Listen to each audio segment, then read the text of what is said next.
Naila menarik napas panjang saat berdiri di depan gerbang Rumah Sakit Pratama Harapan Sehat.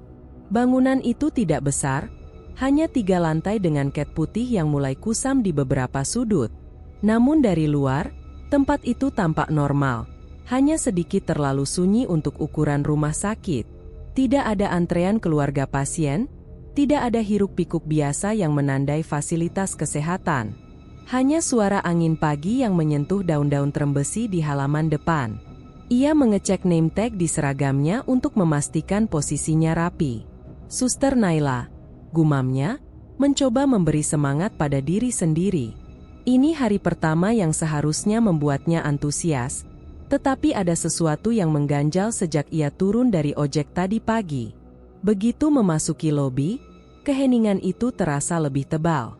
Lantai mengilap memantulkan bayangannya, tapi tidak ada suara langkah lain. Tidak ada pasien menunggu. Tidak ada keluarga yang bertanya-tanya ke resepsionis. Meja administrasi di sisi kiri tampak kosong, hanya mesin antrean yang padam. Di sisi kanan, Naila melihat loket BPJS.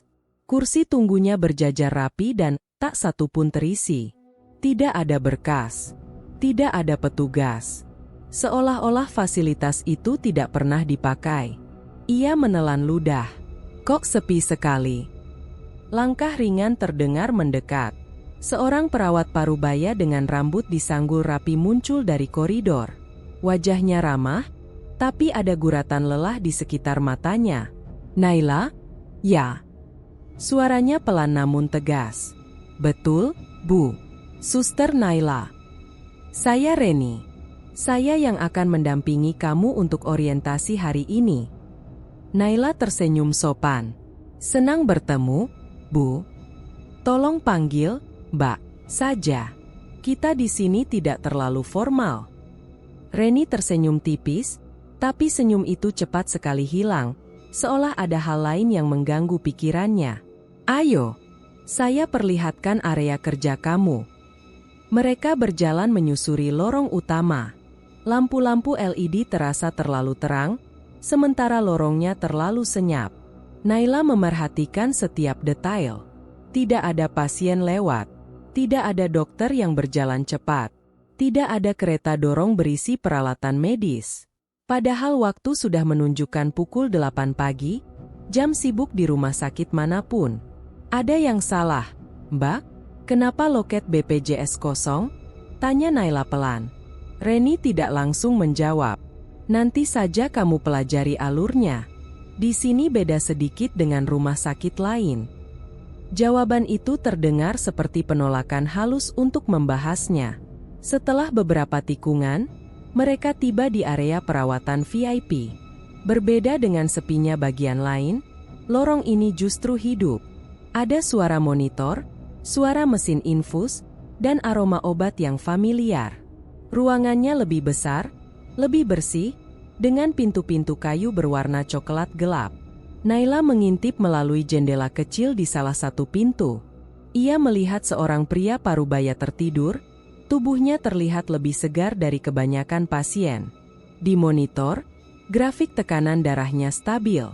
Tidak ada tanda pasien ini membutuhkan perawatan intensif. "Semua VIP terisi?" tanya Naila. Reni mengangguk. "Hampir selalu. Banyak pasien berkemampuan tinggi memilih tempat ini. Tapi bagian lain sepi sekali." Reni menghentikan langkahnya. Matanya berubah sedikit tegang. Fasilitas ini memang punya fokus pada kualitas layanan, bukan kuantitas. "Kamu akan mengerti nanti, jangan terlalu dipikirkan sekarang." Nada suaranya berubah lebih dingin. Naila memilih diam. Tapi hatinya mencatat perubahan itu. Mereka melanjutkan orientasi ke ruang perawat. Di sana, sebuah komputer menyala dengan daftar pasien. Reni meminta Naila mempelajari cara input data. Ketika Reni pergi mengambil formulir, Naila memperhatikan layar di depannya. Ia membaca nama salah satu pasien VIP. Data medisnya tampak masuk akal sampai ia memerhatikan catatan kecil di bawahnya. Riwayat penyakit tidak ada. Namun di kolom lain tertulis, Perawatan lanjutan pasca serangan parah. Tidak konsisten. Naila menggeser mouse. Ada catatan perubahan data beberapa jam lalu, tepat sebelum ia datang. Perubahan itu serupa. Riwayat penyakit yang dihapus atau diedit, seperti seseorang ingin menyembunyikan kondisi sebelumnya. Alis Naila mengerut. Ini bukan sekadar kesalahan input. Suster Reni kembali dengan cepat. Terlalu cepat. Seolah ia ingin memastikan Naila tidak menemukan sesuatu. Sudah lihat-lihat? Tanyanya sambil tersenyum, tapi senyumnya terasa dipaksakan. Sedang mencoba memahami format datanya, jawab Naila hati-hati. Bagus. Tapi jangan utak-atik banyak dulu. Sistem kita sensitif. Nada itu terdengar seperti peringatan halus yang dibungkus sopan santun. Reni kemudian mengajak Naila berkeliling lantai lain, tetapi keheningan yang sama menyelimuti seluruh gedung. Lorong terlalu rapi. Ruangan kosong terlalu banyak. Di akhir tur, mereka kembali ke ruang perawat. Reni menyerahkan jadwal shift minggu pertama. Kalau ada apa-apa, tanya saya saja. Tapi, ada hal yang lebih baik tidak kamu pikirkan dulu. Fokus kerja saja. Naila mengangguk, meski pikirannya penuh tanda tanya. Kejanggalan-kejanggalan kecil itu membentuk bayangan samar yang belum bisa ia pahami. Begitu Reni pergi, Naila duduk di kursi dekat jendela. Dari sana, ia bisa melihat lorong VIP dari kejauhan. Mesin-mesin berbunyi stabil. Lampu ruang pasien terang. Semua tampak normal, terlalu normal. Ia meremas ujung seragamnya tanpa sadar. Ada sesuatu yang tidak benar di tempat ini. Sesuatu yang tidak terlihat tapi sangat terasa. Dan entah kenapa, ia tahu hari pertamanya baru permulaan dari sesuatu yang jauh lebih gelap. Istirahat makan siang seharusnya memberi Naila ruang bernapas, tetapi bayangan lorong-lorong hening di Rumah Sakit Pratama Harapan Sehat masih menempel di kepalanya. Pagi tadi, ia sempat melihat data pasien VIP berubah sendiri, dan hingga kini perasaan itu belum hilang.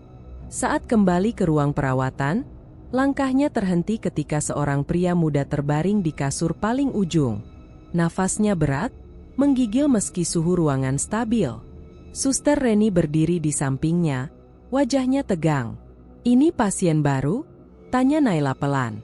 Reni menoleh cepat, seakan terkejut Naila bisa muncul tanpa suara. "Namanya Wahyu. Baru masuk 1 jam lalu. Katanya cuma pusing sejak pagi." Naila mendekat. Dari jarak dekat, keluhannya jelas tak sekadar pusing. Kulit Wahyu pucat, bibirnya membiru. Helaan napasnya dalam, tapi ada jeda panjang seolah paru-parunya sendiri menolak bekerja.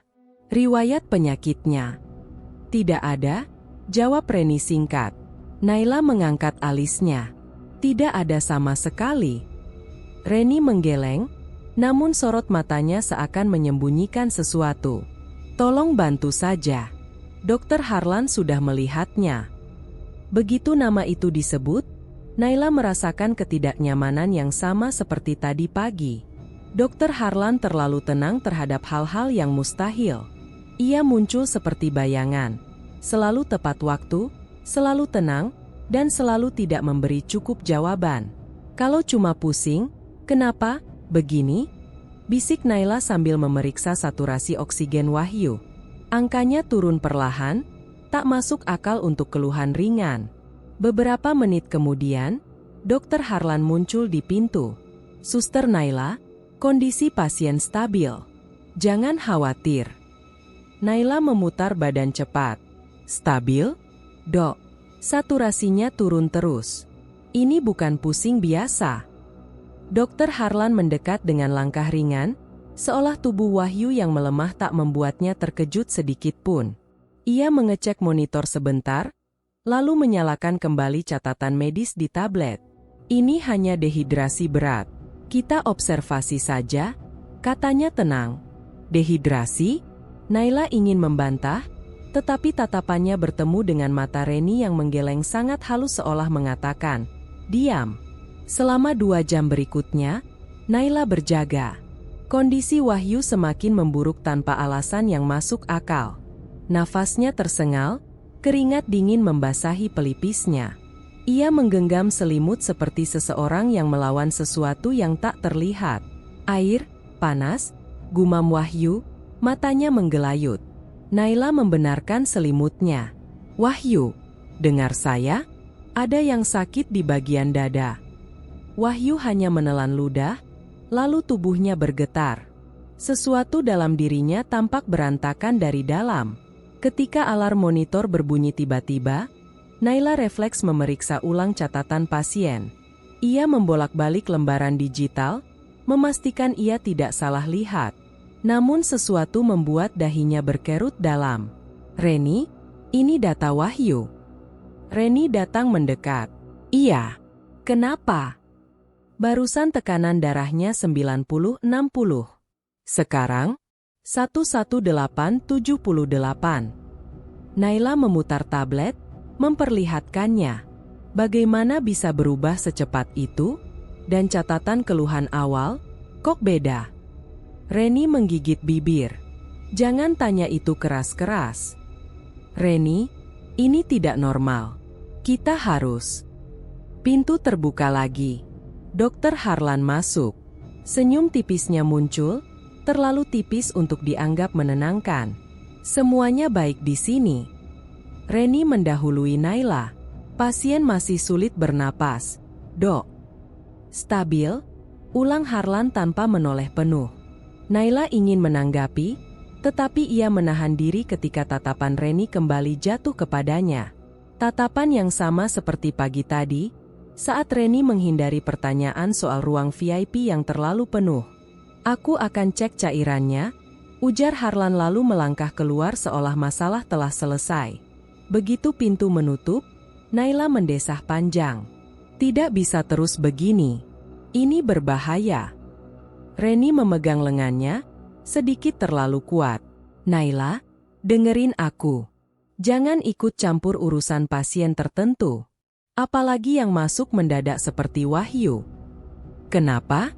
Apa bedanya dia dengan pasien lain? Reni menatap ke seluruh ruangan, memastikan tak ada yang mendengar. Nada suaranya turun drastis.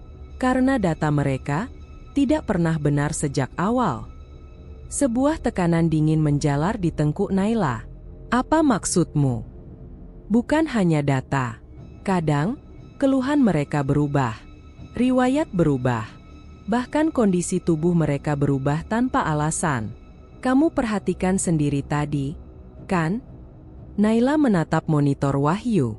Angka saturasi kembali turun. Tapi ini tidak masuk akal, Reni. Kita harus mencari tahu. Reni menggeleng keras.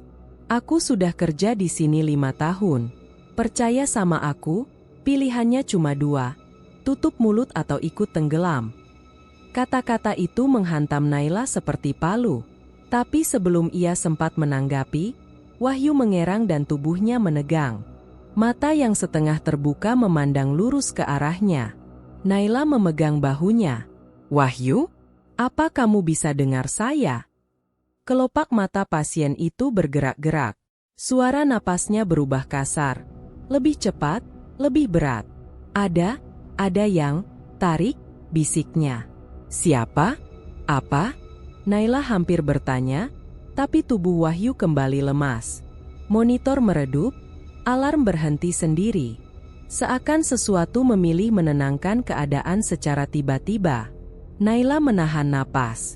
Semua terlalu cepat, terlalu janggal. Ia menatap Reni, mencari jawaban. Namun yang didapatnya hanyalah wajah pucat penuh ketakutan. Mulai sekarang, ucap Reni, nyaris tak terdengar, jangan pernah sendirian di ruang ini. Naila menunduk menatap tangan Wahyu yang dingin. Ada sesuatu di rumah sakit ini, sesuatu yang memakan orang-orang kecil, orang-orang yang tidak punya pilihan. Dan Naila baru saja membuka sedikit tirai yang seharusnya tetap tertutup. Hening menggantung. Lorong di luar terdengar seperti napas panjang yang menunggu. Naila menarik kursi perlahan, duduk di sisi tempat tidur Wahyu, mencoba meredakan gemetar di ujung jarinya. Ia tidak tahu apa yang akan terjadi selanjutnya. Tetapi satu hal pasti, hari pertamanya sudah jauh dari normal, dan bayangannya baru mulai bergerak. Suara ventilator dan langkah sepatu suster lain berbaur menjadi gumaman rendah ketika Naila memasuki area VIP malam itu. Bayangan kejadian siang tadi masih mengikat napasnya. Wahyu yang memburuk tanpa sebab, data medis yang berubah, dan tatapan Reni yang penuh ketakutan. Namun area VIP berbeda. Lampunya lebih hangat, harum antiseptik bercampur aroma bunga sintetis. Semuanya tampak teratur, terlalu teratur. Saat Naila mengecek catatan kunjungan, beberapa pasien yang baru kemarin masuk karena komplikasi berat sudah tercatat sebagai stabil dan menuju pulih. Bahkan ada yang statusnya siap pulang, padahal ia melihat sendiri kondisinya parah sebelumnya. Ini cepat sekali, gumam Naila. Tidak mungkin tubuh manusia pulih dalam hitungan jam seperti ini. Ia berjalan melewati deretan pintu. Setiap langkah terasa berat, seolah lantai menyimpan sesuatu yang berdenyut di bawah permukaannya. Data di tablet memperlihatkan angka yang tak masuk akal. Tekanan darah pasien VIP selalu stabil di batas sempurna, detak jantung cenderung identik, seperti angka yang ditempel agar terlihat wajar. Saat ia membuka pintu satu ruangan, Pak Dharma, pasien dengan riwayat gagal ginjal, sedang duduk tegak. Kemarin pria itu nyaris tak sadarkan diri, tetapi sekarang wajahnya cerah, bahkan senyum tipis muncul ketika melihat Naila. Sudah boleh pulang, suster. Dokter bilang saya membaik pesat, ucapnya. Naila memeriksa monitor di samping ranjang. Angka saturasi, tekanan darah, dan detak jantung semuanya sebegitu sempurna hingga terlihat palsu. Grafiknya lurus, terlalu mulus, seperti tidak melalui tubuh manusia. Apakah Bapak merasa pusing atau nyeri? Tanya Naila. Tidak, malah segar sekali, jawabnya. Terlalu segar. Naila mencatat perubahan itu dalam hati. Saya cek sedikit saja ya, Pak. Saat ia menyentuh pergelangan tangan Pak Dharma, kulit pria itu hangat, tapi nadinya terasa aneh. Ritmenya datar, seperti pulsasi yang dipaksakan. Bukan nadi alami yang memiliki variasi halus. Naila melepaskan tangan itu perlahan. Saya kembali nanti, Pak. Ia meninggalkan ruangan, pikirannya berputar keras. Beberapa langkah kemudian, aroma samar yang tidak cocok dengan ruang steril memenuhi hidungnya. Bau dupa. Sangat tipis, seolah baru saja dipadamkan. Bau itu berhembus dari arah lorong paling ujung, tempat ruangan yang jarang dipakai. Naila mengikuti jejak bau itu, namun semakin dekat, udara justru semakin dingin. Gedung ini tidak pernah sedingin itu kecuali AC rusak, dan AC malam ini baik-baik saja. Ketika ia hampir mencapai ruangan itu, sebuah suara menghentikan langkahnya. Naila. Nada itu tegas, dingin, dan sudah sangat ia kenal. Dokter Harlan berdiri di belakangnya, wajahnya tak menunjukkan emosi apapun. Kenapa Anda di sini? Tanya Naila, mencoba menyembunyikan kegelisahan. Hanya melakukan tugas saya, jawabnya. Dan kamu? Seharusnya tidak berada di area ini. Ada sesuatu di ruangan itu. Naila mengangguk ke arah pintu ujung lorong. Ruangan itu sedang dalam pemeliharaan. Dilarang masuk. Pemeliharaan? Tapi tadi siang. Harlan memotong cepat. Saya bilang dilarang masuk. Jangan ulangi pertanyaan itu. Nada suaranya tidak keras, tapi ada tekanan yang membuat seluruh udara terasa menutup. Naila menelan ludah. Dok, saya hanya fokus pada tugasmu. Observasi pasien biasa. Dan jangan sentuh catatan pasien VIP tanpa saya perintahkan. Tatapan Harlan menancap sejenak sebelum ia berbalik. Kamu masih baru di sini. Jangan membuat masalah. Langkahnya menjauh, namun bau dupa justru semakin pekat begitu ia menghilang dari pandangan. Seakan bau itu sengaja menunggu Naila kembali sendirian. Naila memandang pintu lorong ujung itu. Pintu tersebut sedikit lebih tua dibandingkan pintu lain, warna kayunya terlihat lebih kusam. Ada bekas goresan halus di bawah gagangnya, seperti ada yang berusaha masuk atau keluar. Ia mendekat pelan, memastikan tidak ada langkah lain selain detak jantungnya sendiri. Ia menyentuhkan jari ke gagang pintu. Dingin. Terlalu dingin. Seakan ruangan itu bukan sekadar kosong, tapi menyimpan sesuatu yang tak ingin disentuh manusia. Saat ia menatap lebih lama, ia melihat garis tipis cahaya di bawah pintu. Cahaya merah redup. Seperti nyala kecil dupa atau sesuatu yang membara. Naila mundur satu langkah. Sesuatu di tubuhnya menolak melangkah lebih dekat. Tetapi pikiran kecil di sudut benaknya terus berbisik. Ada yang disembunyikan. Dan semua petunjuk, data palsu, pemulihan cepat pasien VIP, larangan Harlan, mengarah ke ruangan inilah. Dalam keheningan itu, lantai di balik pintu berderit seolah ada seseorang berjalan perlahan di dalam. Naila menahan napas. Ruangan itu kosong. Seharusnya kosong. Ketika suara itu berhenti mendadak, bau dupa kembali menyeruak. Sejak tadi pagi, firasatnya menguat. Rumah sakit ini bukan sekadar tempat pengobatan. Ada sesuatu yang menutup mulut para pekerjanya dan menyembuhkan pasien kaya dalam cara yang tidak wajar. Naila berbalik dan melangkah pergi, tetapi punggungnya terasa seperti diawasi. Bayangan di ujung lorong seakan bergerak, meski lampu tidak berkedip sedikit pun. Hatinya mengetuk cepat. Ia belum punya jawaban. Tetapi segala tanda mulai menunjuk pada satu hal. Ada sesuatu di balik pintu itu, sesuatu yang bekerja diam-diam sejak lama. Dan malam ini, Naila untuk pertama kalinya merasakan betapa tipis batas antara perawatan dan rahasia yang siap menelan siapapun yang terlalu penasaran. Lorong menuju ruang arsip terasa lebih lembab dibandingkan area lain di rumah sakit. Lampunya meredup layaknya bohlam yang enggan bernafas. Setelah kejadian di ruang VIP malam kemarin, rasa penasaran Naila semakin tak bisa dibendung. Ia butuh jawaban, dan tempat paling tepat untuk memulai adalah arsip, tempat semua rekam medis seharusnya jujur, tidak seperti data elektronik yang mudah berubah. Pintu ruang arsip terbuka sedikit. Cahaya dari dalam memantul pada tumpukan map berwarna kusam. Di balik meja yang tertutup berkas, seorang pria kurus berkacamata duduk sambil mengetik pelan. Rambutnya sedikit berantakan, namun sorot matanya tajam. Ketika Naila masuk, ia langsung mengangkat kepala. "Kamu Naila, kan? Suster baru?" Suaranya berat tapi tenang. "Iya, Pak. Arman?" "Ya." Naila sebelumnya mendengar nama itu dari beberapa suster lain yang bilang Arman orangnya pendiam tapi selalu tahu apapun yang disembunyikan manajemen. Sejak awal, reputasinya terdengar berbeda, bukan menyenangkan, tapi jujur. Arman mengangguk pelan. "Aku sudah dengar tentang Wahyu. Banyak suster baru tidak sadar secepat itu. Apa ada yang salah dengan data pasien?" Naila duduk perlahan, memastikan pintu tertutup rapat. Arman tidak langsung menjawab. Ia menoleh ke rak paling belakang dan menarik satu map tebal, warnanya lebih gelap daripada yang lain. Map itu diletakkan di meja dengan ketukan berat seolah membawa sesuatu yang tak seharusnya disentuh siapapun. "Ini arsip kematian 3 bulan terakhir," kata Arman. "Mayoritas dari pasien BPJS atau rujukan desa-desa kecil." Naila membuka halaman pertama.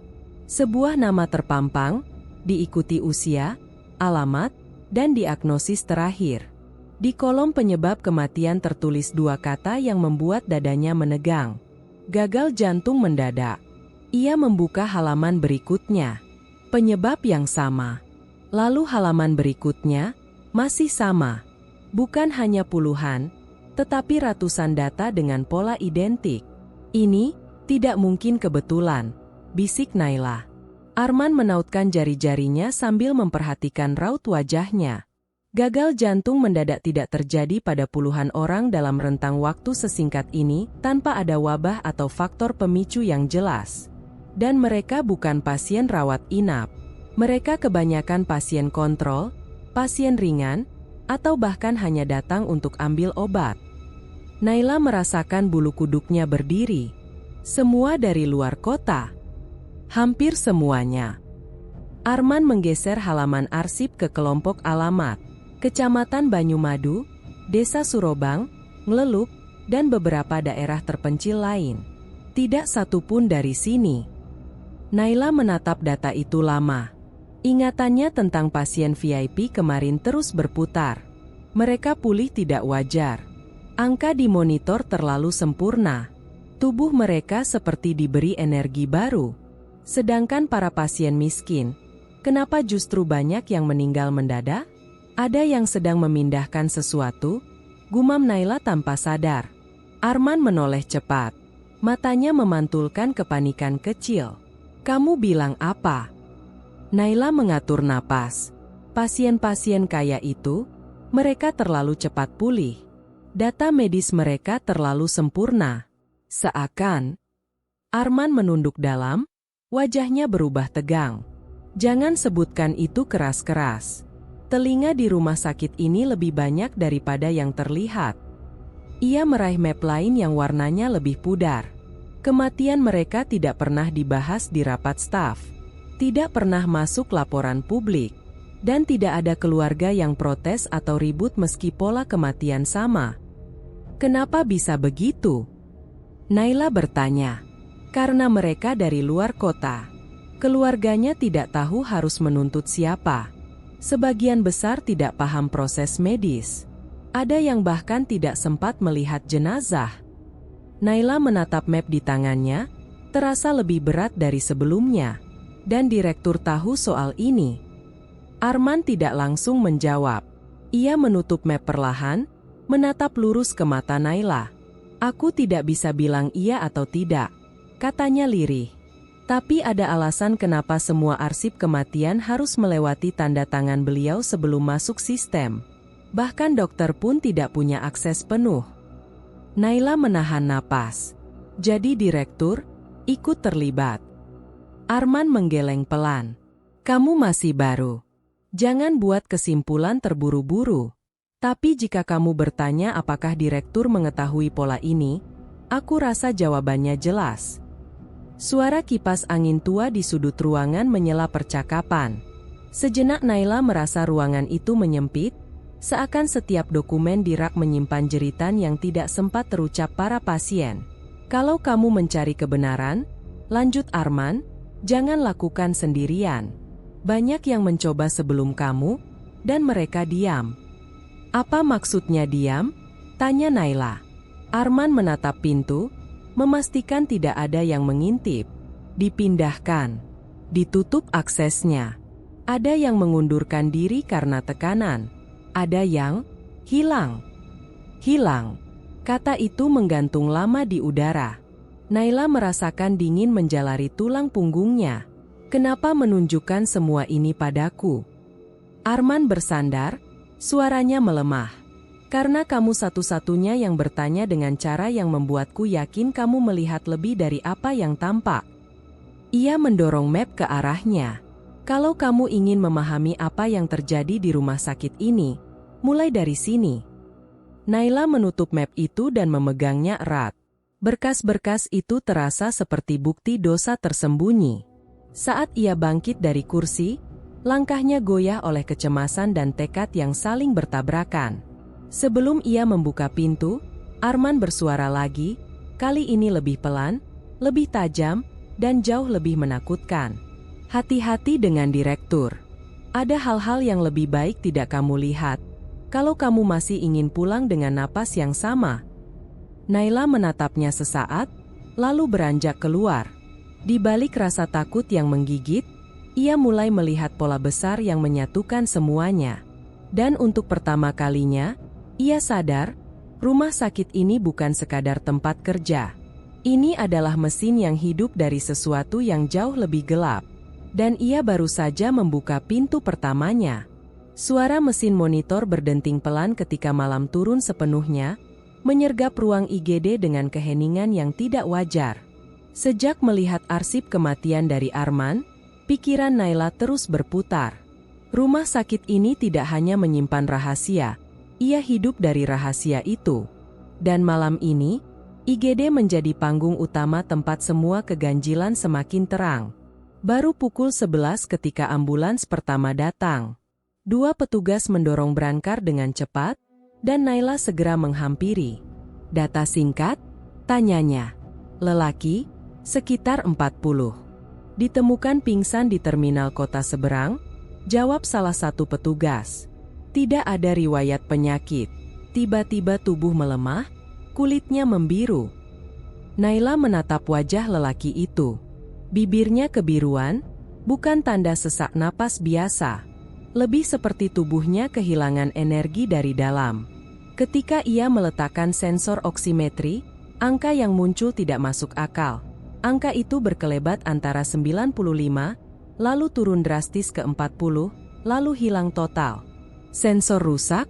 Gumamnya. Petugas menggeleng. Kami ganti 2 kali di ambulans. Sama saja. Belum sempat ia mencerna, ambulans kedua tiba. Seorang perempuan muda, tubuhnya gemetar, kulitnya menjalar warna ungu pucat. Gejalanya identik. Dan yang ketiga datang hanya 15 menit kemudian, seorang bapak penjual sayur dari kecamatan jauh dengan kondisi yang sama. 3 pasien. 3 kota berbeda. Gejala identik. Bau alkohol medis menyengat ketika mereka berbaring di 3 ranjang terpisah. IGD ini biasanya sepi malam hari, tapi malam ini terasa seperti sesuatu menarik masuk mereka satu persatu. Naila memeriksa pasien pertama. Tekanan darah tidak bisa terbaca. Katanya, suara makin tegang. Monitor juga error. Sus, jawab perawat lain sambil mengetuk layar. Tidak ada sinyal jantung yang konsisten. Padahal tubuh pasien masih hangat. Nafas pelan tapi ada. Seluruh data medis rasanya seperti ditelan kekosongan tak terlihat. Ketika Naila hendak berpindah ke pasien kedua, seseorang masuk dengan langkah teratur. Bu Ratmi. Direktur rumah sakit itu jarang muncul tengah malam.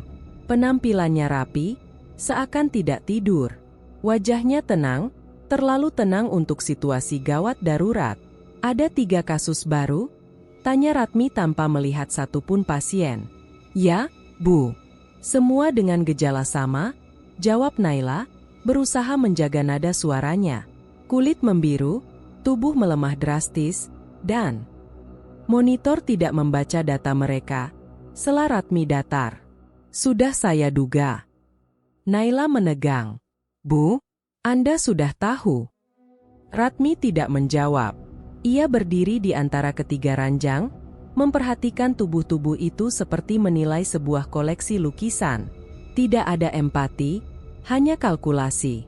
Siapkan laporan singkat untuk dokter jaga, katanya pada suster lain. Jangan masukkan apapun ke sistem sebelum saya periksa. Baik, Bu. Naila memperhatikan dari jauh. Ratmi meletakkan tangan di atas dada pasien pertama, tidak menyentuhnya, hanya mendekatkan. Bibirnya bergerak sangat pelan, bukan doa, melainkan sesuatu yang terdengar seperti bisikan hitungan. Lampu IGD berkedip sekali. Naila menahan napas. Apa yang ibu lakukan? Inspeksi, jawab Ratmi datar. Pada saat itu, pasien ketiga, si penjual sayur, mengeluarkan suara erangan lemah. Naila bergegas mendekat. Mata lelaki itu terbuka separuh, menatap langsung ke arah lampu. Bibirnya bergerak, mengeluarkan suara retak. Tolong, gumamnya. Dingin. Naila menggenggam tangannya. Pak, tetap sadar ya. Saya di sini. Namun detik berikutnya, monitor jantungnya berubah dari garis acak menjadi 1 garis lurus. 0. Tanpa peringatan. Tanpa proses. Tanpa tanda-tanda tubuh berhenti. Kode, Naila hampir berteriak, tetapi sesuatu menghentikannya. Suhu tubuh lelaki itu turun dalam hitungan detik. Benar-benar dingin, seperti seseorang menyedot seluruh panas dari dalam dirinya. Kulitnya berubah warna menjadi abu-abu keperakan. Perawat lain terpaku, tidak tahu harus berbuat apa. Ini bukan kondisi medis normal. Ratmi mendekat, memeriksa tubuh itu sebentar. Catat, gagal jantung mendadak. Naila mendongak, tatapannya menusuk. Itu tidak masuk akal. Dia tidak dihentikan prosesnya. Ini seperti... Cukup. Ratmi menatapnya dengan tajam. Ikuti tugasmu dan jangan membuat kesimpulan. Ia berbalik, suaranya datar dan tajam. Pastikan 2 pasien lainnya dipantau. Jangan tinggalkan mereka sendirian malam ini. Kemudian ia pergi tanpa menjelaskan apapun. Naila menggenggam map kecil pasien ketiga. Tangannya bergetar. Semua ini tidak bisa lagi dianggap kebetulan. Arman benar, ada pola kematian yang sengaja ditutupi. Dan malam ini pola itu kembali muncul tepat di depan matanya. Ia melirik 2 pasien yang tersisa. Keduanya tampak seperti lilin yang meleleh. Tubuh hangat, tapi nyawa mereka seperti digerogoti setiap menit. Sambil berdiri di tengah IGD yang kembali sunyi, Naila merasakan ketakutan yang jauh lebih dalam dari sebelumnya. Ada kekuatan tak terlihat yang bekerja malam ini, dan ia tidak tahu seberapa besar rumah sakit ini akan berusaha menutupinya. Namun satu hal jelas, jika para pasien miskin terus datang seperti ini, maka ada sesuatu, atau seseorang, yang sedang memanen mereka. Dan malam ini baru permulaannya. Hujan turun sejak petang, membuat kaca jendela rumah sakit dipenuhi garis-garis air yang menggigil. Naila berjalan melewati lorong steril menuju ruang perawatan terisolasi, mencoba mengatur napas setelah malam panjang di IGD. 2 pasien yang tersisa masih hidup, tetapi kondisi mereka seperti menunggu sesuatu yang perlahan mengikis dari dalam. Ruang steril di ujung lorong seharusnya gelap pada jam seperti ini. Tidak ada jadwal tindakan, tidak ada operasi, bahkan tidak ada alasan administrasi untuk menyalakan lampu. Namun malam itu, cahaya merah redup memancar dari celah pintu, seperti nyala bara yang menolak padam. Naila berhenti. Ada suara. Bukan suara manusia biasa. Suara itu seperti lantunan, tidak sepenuhnya doa, tidak sepenuhnya nyanyian. Irama rendah, dalam, berulang, seperti mantra yang menuntut sesuatu dari ruangan. Bulunya berdiri. Sejak kejadian di IGD, firasat buruknya tidak berhenti mencengkeram. Ia menempelkan telinga ke pintu. Lantunan itu lebih jelas. Pindahkan yang lemah, beri yang kuat, jaga aliran. Naila mundur 1 langkah. Kata-kata itu bukan bagian dari prosedur medis manapun. Ia menunduk, mencoba mengintip dari celah kecil antara pintu dan dinding. Namun bayangan seseorang bergerak, membuatnya cepat bersembunyi di balik rak linen. Pintu terbuka sedikit. Dari sudut persembunyiannya, Naila melihat 2 sosok masuk. Bu Ratmi dan Dr. Harlan. Keduanya mengenakan pakaian steril lengkap, tetapi bukan seragam operasi. Warna jubah mereka gelap, hampir hitam, dengan simbol emas samar di dada yang Naila belum pernah lihat sebelumnya. Dr. Harlan membawa sebuah wadah kecil berisi kartu BPJS yang tampak kusam dan gelap seperti sudah tersimpan lama. Tidak ada alasan medis untuk membuat upacara dengan kartu BPJS. Naila menahan napas dan melangkah perlahan, mengikuti mereka masuk dari pintu yang tidak tertutup rapat. Ruangan steril itu berbeda dari sebelumnya. Meja bedah digeser ke samping. Di tengah ruangan ada lingkaran tipis seperti garis kapur, namun mengeluarkan cahaya merah redup yang tidak berasal dari lampu. Seorang pasien miskin dari desa lain terbaring di tengah lingkaran itu. Tubuhnya masih hidup. Naila melihat dadanya naik turun pelan, namun wajahnya pucat seperti kehilangan seluruh warna kehidupan. Bu Ratmi berdiri di ujung ranjang, menatap tubuh itu dengan tenang. Sementara Dr. Harlan memegang kartu BPJS tepat di atas dada pasien. "Nyalakan," kata Ratmi pelan. Harlan mengangkat tangannya. Pada saat itulah Naila melihat sesuatu yang membuat darahnya membeku. Dari kartu itu, muncul kabut tipis berwarna hitam. Perlahan, bergulung seperti asap terbalik, mengalir turun ke dada pasien. Lampu ruangan berkedip. Monitor di samping ranjang berubah drastis, grafiknya melonjak, lalu turun seperti jantung dipaksa bekerja 2 kali dalam waktu singkat. Energi. Itu bukan udara, bukan bayangan. Itu sesuatu yang bergerak seperti makhluk hidup. Dan ia bergerak menuju tubuh pasien miskin itu, masuk melalui kulit tanpa perlawanan. Naila menekan mulut agar tidak teriakan. Jantungnya mencambuk, tubuhnya ingin kabur, tapi matanya tidak bisa melepaskan pandangan dari pemandangan mengerikan itu. Aliran stabil, ujar Harlan sambil memantau monitor. Pasien donor menerima energi penuh. Donor? Naila hampir muntah mendengar istilah itu. Bu Ratmi menunduk, lalu berbicara dengan suara rendah namun jelas. Setiap energi sakit yang dilepas pasien VIP akan ditampung sementara di kartu ini. Kita pilihkan donor yang paling kompatibel dari daftar rujukan murah. Energi kemudian dialihkan agar alurnya tetap seimbang. Mereka akan meninggal dengan cepat, tidak menimbulkan kecurigaan. Dokter Harlan mengangguk. Stabil. Transfer hampir selesai. Kartu BPJS itu memancarkan sinar hitam yang lebih pekat, seperti cairan gelap yang ditarik dari dunia lain. Pasien miskin itu tersentak sekali. Lalu tubuhnya lunglai. Monitor jantungnya berubah menjadi satu garis lurus yang dingin. Kode, Naila hampir melangkah maju, tetapi ia membekap mulut sendiri. Ia tidak boleh terlihat. Harlan mematikan monitor. Selesai.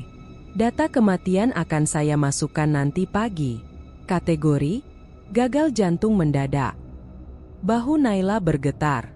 Itu persis seperti catatan di arsip Arman. Proses ini bukan eksperimen. Ini sistem. Prosedur. Mekanisme gelap rumah sakit.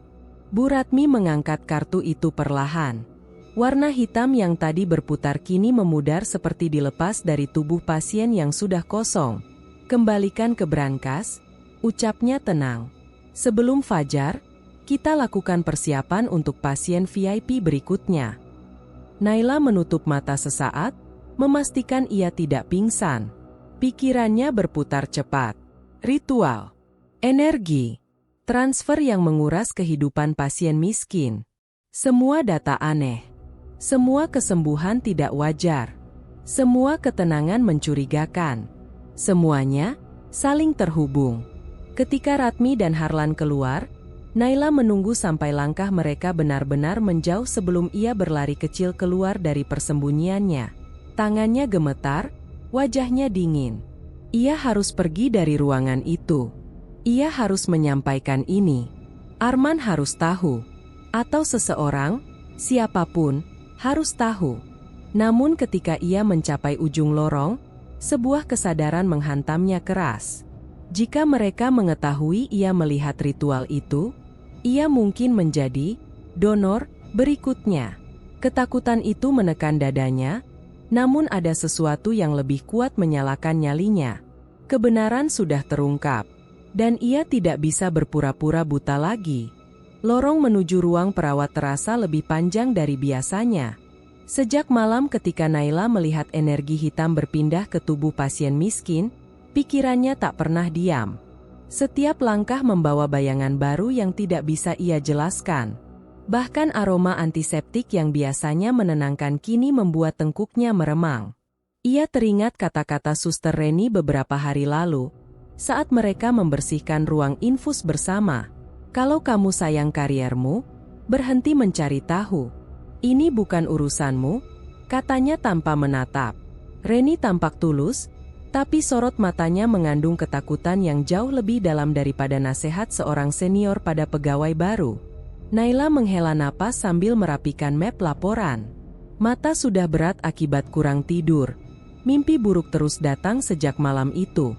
Selalu sama, suara lantunan aneh bergema dari ruangan steril, dan di ujung lorong seseorang berdiri membelakanginya. Bahunya kurus, kepala sedikit miring, seperti sedang mendengarkan sesuatu. Setiap kali Naila mendekat, sosok itu lenyap, tapi bau dupa selalu tertinggal. Lampu lorong di depannya berkedip. 1, 2, 3 kali. Sama persis seperti kejadian 2 malam lalu. Sengatan dingin naik dari pergelangan ke punggungnya. "Kenapa selalu di sini?" gumamnya. Ketika ia melangkah melewati area itu, kedipan lampu berhenti seketika. Hening. Terlalu hening. Bahkan denting troli dan percakapan perawat dari IGD seolah meredam diri. Reni muncul dari balik pintu pantry, membawa secangkir kopi. Begitu melihat Naila, ia membeku sepersekian detik, reaksi kecil yang justru membuat Naila semakin curiga. "Kamu pucat. Tidurmu kurang lagi?" tanya Reni, suaranya datar tapi tergesa. "Aku cuma banyak pikiran," jawab Naila. Ia mencoba tersenyum, namun tatapan Reni tidak berubah. Malam-malam belakangan ini memang suka ada gangguan. Reni menelan ludah, menimbang kata-katanya. "Tolong, Nay, hentikan penyelidikanmu. Kamu tidak tahu siapa yang memperhatikan." "Reni, ada sesuatu terjadi di ruang steril malam itu. Aku melihat." "Berhenti." Nada Reni naik, lalu ia mengedarkan pandangan seperti memastikan tak ada yang mendengar. "Aku nggak bisa melindungimu kalau kamu terus nekat." Sebelum Naila sempat membalas, pagar internal berbunyi dari saku seragamnya. Pesan singkat, "Ke ruang direktur. Sekarang." Di bawahnya tertera nama, Bu Ratmi. Darah Naila seakan berhenti mengalir. Ia menatap Reni, mencari penjelasan. Reni hanya memejamkan mata sebentar, seperti pasrah. "Jangan macam-macam di dalam. Bicara secukupnya." Perjalanan ke ruang direktur terasa seperti berjalan menuju ruang operasi tanpa bius. Setiap langkah terasa berat. Di sepanjang dinding, bayangan peralatan medis memanjang secara tidak normal, seperti bergerak mengikuti dirinya. Lampu berkedip lagi ketika ia melewati area dekat ruang VIP, kedipan yang kembali menimbulkan sensasi dingin hingga ke tulang. Saat tiba di depan pintu kaca buram bertuliskan Direktur Rumah Sakit, Naila merapikan napas dan mengetuk pelan. Suara tegas mempersilakan masuk. Bu Ratmi duduk dengan postur kokoh, tangan bertaut di meja kayu besar. Tak ada senyum, tak ada keramahan seperti ketika ia menyapa petinggi kota di ruang seminar beberapa hari lalu. Hanya tatapan yang memeriksa, menilai, menembus. "Kami menerima laporan bahwa kamu terlihat berkeliaran di area steril tanpa izin," kata Bu Ratmi tanpa pembukaan. Naila menegakkan tubuh. "Saya hanya mengecek peralatan yang, saya kira ada yang salah." "Ada prosedur, Naila. Kamu baru di sini. Jangan membuat kesalahan yang membuat namamu sulit dibersihkan." Nada suaranya netral, tapi ada ketegangan halus yang tidak bisa disembunyikan. Dokter Harlan muncul dari sisi ruangan, entah sejak kapan berdiri di sana. Senyumnya tipis, tidak sampai ke mata. "Kami paham kamu pekerja keras. Tapi jangan terlalu dalam mencampuri tugas yang bukan bidangmu." Naila merasakan gelombang tekanan psikologis yang berbeda dari ketakutan. Ini seperti dibungkus peraturan yang tampak wajar, tapi dinamai dengan ancaman tidak kasat mata. Ia benci perasaan ini. Dikontrol, diawasi, dibungkam. "Saya hanya ingin memastikan pasien mendapatkan perawatan yang layak," katanya hati-hati. "Dan itu tugasmu," sahut Harlan, "selama kamu tetap berada di jalur yang ditentukan." Bu Ratmi membungkuk sedikit ke depan. "Perhatikan baik-baik, Naila. Di rumah sakit ini, hal-hal tertentu tidak untuk dipertanyakan. Fokus pada pekerjaanmu. Jika tidak, kami tidak bisa menjamin kenyamananmu bekerja di sini." Ancaman itu halus, tapi jelas. Setelah pertemuan selesai, Naila keluar dengan napas tersengal. Pintu menutup di belakangnya, dan lorong terasa lebih dingin daripada sebelumnya. Lampu tepat di atasnya kembali berkedip 3 kali, seperti menyambut ketakutannya yang semakin dalam. Ia menyentuh dadanya, mencoba menenangkan jantung yang berdetak tak beraturan. Ketika melihat bayangannya di kaca jendela koridor, untuk sepersekian detik ia melihat sosok lain berdiri tepat di belakangnya, kurus, kepala miring, mengamati. Naila memejamkan mata keras-keras, namun perasaan itu tidak hilang. Rumah sakit ini mengurungnya bukan dengan dinding, tetapi dengan tatapan yang mengikuti, langkah yang mengawasi, dan rahasia yang menekan dari segala arah. Ia berjalan perlahan menuju ruang perawat, namun langkahnya terhenti ketika mendengar suara lantunan jauh dari arah ruang steril. Lembut, tapi jelas. Suara yang sama yang muncul dalam mimpi buruknya. Naila sadar bahwa ia tidak lagi sekadar penasaran. Ia berada di tengah permainan yang jauh lebih besar, dan setiap orang, setiap lorong, setiap lampu yang berkedip, seakan mengingatkan bahwa ia sedang diawasi.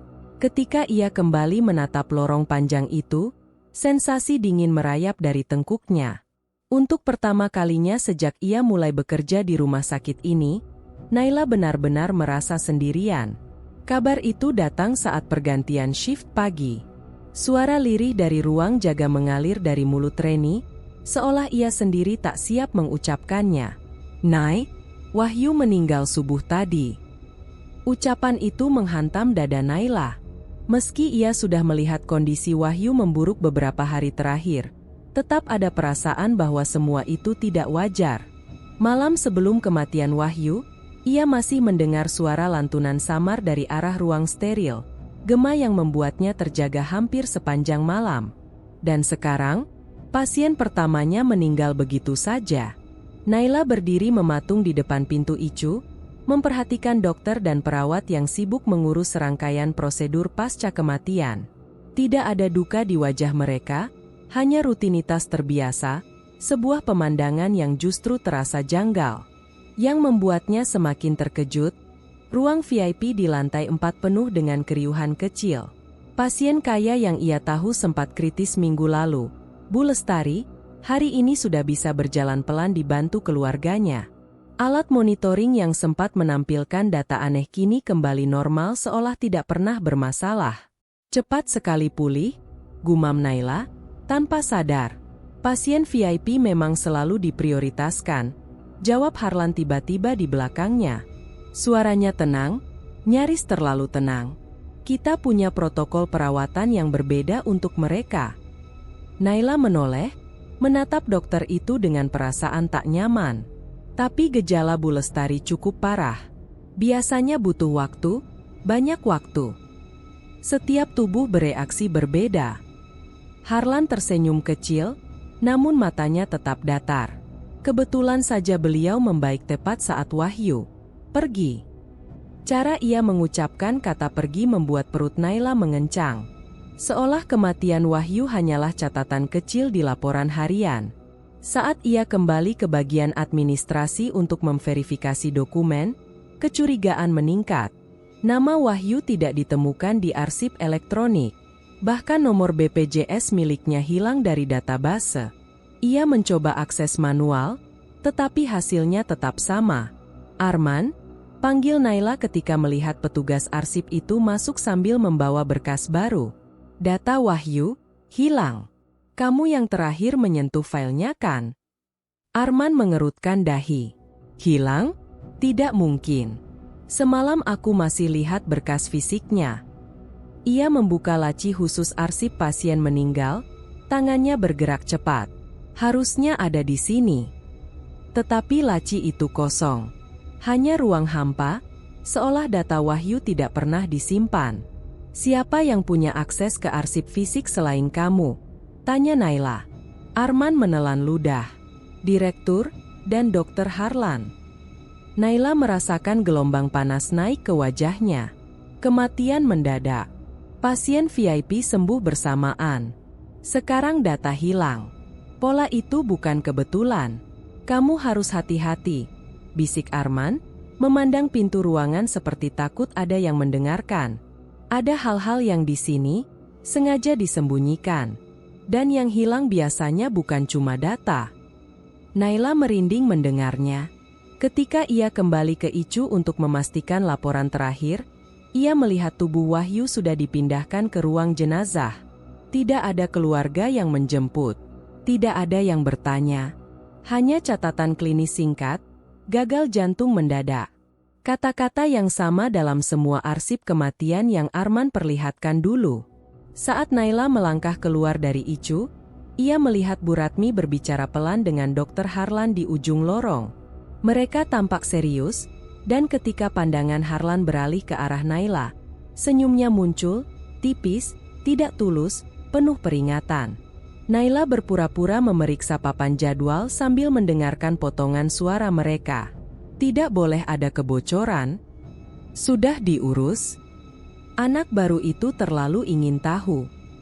Naila menahan napas. Ketika ia berjalan melewati mereka, Harlan menghentikannya dengan santai. Naila, saya dengar kamu mencari data Wahyu. Iya, Dok. Arsipnya. Sudah saya bereskan, potong Harlan cepat, nada suaranya terlalu rapi. Sistem mengalami error kecil semalam. Tidak ada yang perlu kamu khawatirkan. Fokus saja pada pasien yang masih hidup. Kata-kata itu membuat Naila ingin berteriak. Semua jawaban terlalu licin, terlalu terkontrol, seperti sudah dilatih. Tidak ada penjelasan medis, tidak ada rincian, hanya kalimat yang memotong semua pertanyaan. Dok, bagaimana sebenarnya kondisi Wahyu sebelum meninggal? Naila mencoba tetap tenang. Tubuhnya tidak merespons terapi, jawab Harlan cepat. Kasus biasa. Tidak perlu dipikirkan. Kasus biasa? Naila menatapnya tak percaya. Tanpa menunggu respons, Harlan melangkah pergi bersama direktur, meninggalkan jejak aroma dupa samar yang entah dari mana muncul. Saat itu Naila memahami satu hal. Semua orang yang berkuasa di rumah sakit ini bekerja untuk memastikan kebenaran tetap terkubur. Ia memandangi lorong panjang menuju ruang steril, tempat suara lantunan muncul dalam mimpi dan kenyataan. Tempat yang kini terasa seperti jantung dari semua misteri. Naila memegang map laporan Wahyu erat-erat, meski isinya kini tidak lengkap. Tekadnya menyala lebih kuat daripada rasa takut. Ia tidak akan berhenti.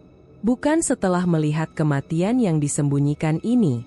Dan bukan setelah melihat senyum Harlan yang terlalu rapi untuk menjadi kenyataan. Lorong arsip terasa lebih sunyi daripada biasanya. Lampu putih di langit-langit bergetar samar, seakan kelelahan menjaga rahasia yang terlalu berat. Naila melangkah masuk dengan hati tak tenang. Bayangan ruangan steril dan lantunan aneh yang ia dengar beberapa malam lalu masih menempel kuat di kepala. Ditambah hilangnya data Wahyu, semua itu membuat pikirannya terus berputar tanpa henti. Arman berdiri di dekat salah satu rak tinggi, wajahnya lebih pucat dari biasanya. Begitu melihat Naila datang, ia menutup pintu arsip dan menguncinya dari dalam. Gerakannya cepat namun gemetar. Kita harus bicara, ucap Arman, suaranya serak. Aku nggak bisa diam lagi. Nada itu membuat Naila merasakan hawa dingin merayap di punggungnya. Tentang Wahyu? Tanyanya pelan. Bukan cuma Wahyu, balas Arman. Ia menatap rak penuh berkas seperti melihat sesuatu yang ingin ia lupakan. Tentang rumah sakit ini, tentang semuanya. Arman berjalan ke meja kecil di pojok ruangan, menarik napas panjang, lalu duduk. Naila mengikutinya. Tatapan Arman jelas. Ia sedang memutuskan untuk melewati batas yang selama ini ia jaga. Rumah sakit ini tidak pernah benar-benar melayani pasien BPJS, ujarnya pelan. Bukan karena tidak ada pasien. Mereka tidak diizinkan masuk. Kenapa? Naila menahan suara agar tidak meninggi. Karena mereka tidak dipakai di sini. Arman mengusap wajahnya. Direktur membuat perjanjian dengan seseorang, dukun dari luar kota. Sejak 7 tahun lalu, setelah rumah sakit ini hampir gulung tikar. Naila terdiam. Semua yang pernah ia curigai sekarang mulai menemukan bentuknya. Dukun itu menawarkan cara menjaga reputasi rumah sakit tetap tinggi. Lanjut Arman. Ruang VIP penuh, pasien kaya cepat sembuh, angka kematian rendah. Tapi semua itu ada imbalannya. Naila merasa napasnya menegang. Imbalannya apa? Arman menatapnya, mata merah menahan ketakutan. Energi sakit. Naila menatapnya seolah tak mengerti. Energi sakit pasien kaya yang seharusnya mereka derita, dipindahkan, jelas Arman lebih pelan. Dipindahkan ke tubuh orang lain. Orang miskin, dari kota lain, yang punya identitas BPJS aktif dan mudah dilacak. Mereka dibawa ke sini pakai rujukan palsu.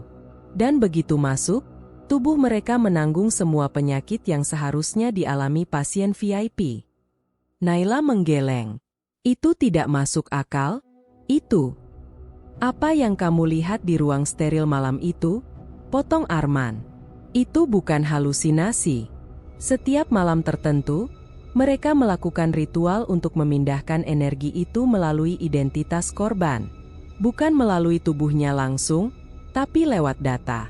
Lewat kartu BPJS. Dada Naila menegang seketika. Data medis Wahyu berubah, karena dia bukan lagi dirinya sendiri, lanjut Arman.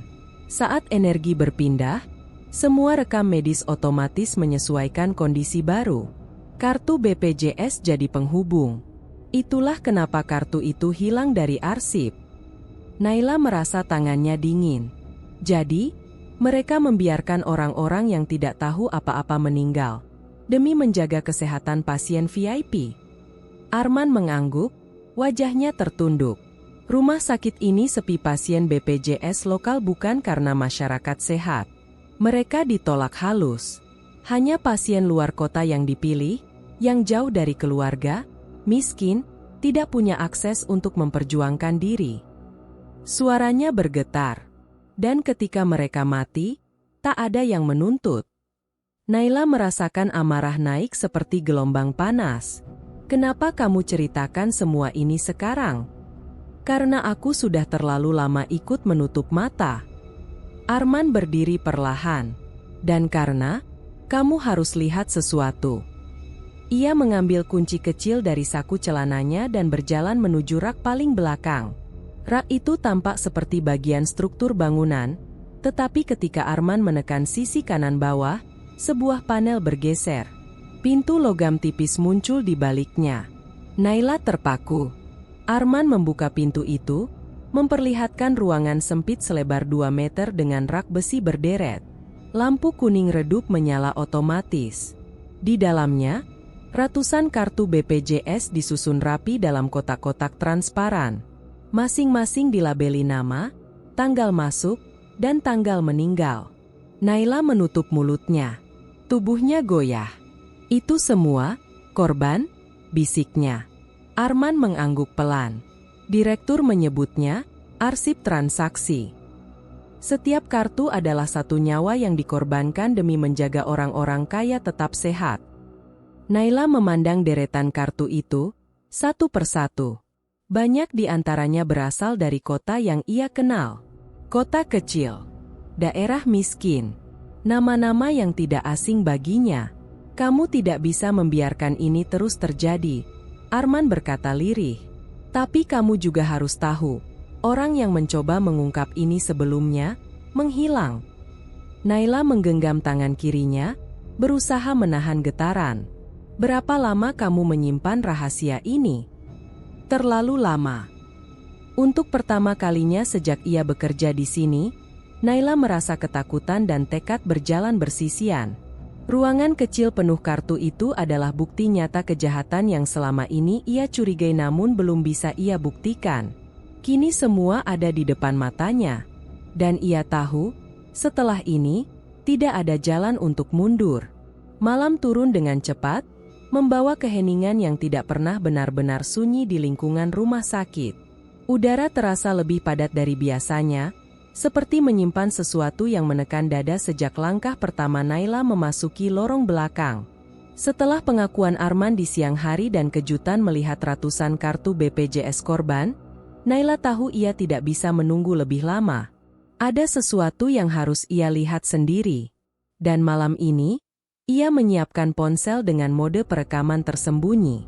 Lorong menuju ruang steril berada dalam kondisi setengah gelap. Lampu-lampu redup memantulkan bayangan panjang, membuat setiap langkah Naila terasa lebih berat. Ia berusaha menjaga ritme napas agar stabil. Meski begitu, Degup jantungnya memukul keras dinding dada saat mendekati titik di mana ia pernah mendengar lantunan ritual. Beberapa menit berlalu sebelum suara samar itu hadir lagi. Lantunan rendah, menyerupai doa yang diputar terbalik, merambat dari balik pintu ruang steril yang pintunya sedikit terbuka. Cahaya kehijauan menari pelan di sela-celah, bergetar seperti kabut hidup. Naila menyetel kamera ponsel, menyelipkannya di saku dengan lensa menghadap keluar, lalu perlahan mendekati pintu. Di dalam, ia melihat dua sosok berdiri membelakangi pintu, Bu Ratmi dan Dr. Harlan. Mereka mengenakan pakaian steril, namun wajah mereka tampak lebih pucat, seolah cahaya hijau itu menyerap warna hidup mereka. Di tengah ruangan terdapat sebuah alat besar berbentuk tabung vertikal, dipenuhi cairan yang memantulkan garis-garis hitam seperti urat. Dan di atas meja stainless, beberapa kartu BPJS tertata rapi dalam pola lingkaran. Kartu itu tampak bergetar halus mengikuti ritme lantunan. Naila menelan ludah. Kakinya sedikit bergetar, tetapi ia memaksa dirinya tetap diam. Sumber energi siap dipindahkan. Suara Harlan terdengar jelas. Pasien VIP nomor 25 membutuhkan transfer malam ini. Ratmi mengangguk. Korban baru sudah terdaftar dari daerah pesisir. Tubuhnya lemah, cocok untuk menerima energi sakit. Naila merasakan hawa dingin menembus kulit. Korban baru. Itu berarti daftar itu nyata. Ritual ini tidak akan berhenti. Ratmi mengambil salah satu kartu, meletakkannya di dekat tabung. Cahaya hijau menyalakan garis-garis hitam yang merambat dari permukaan alat menuju kartu tersebut. Sesuatu bergerak seperti kabut gelap, masuk ke dalam kartu, membuat permukaannya menghitam sesaat sebelum kembali normal.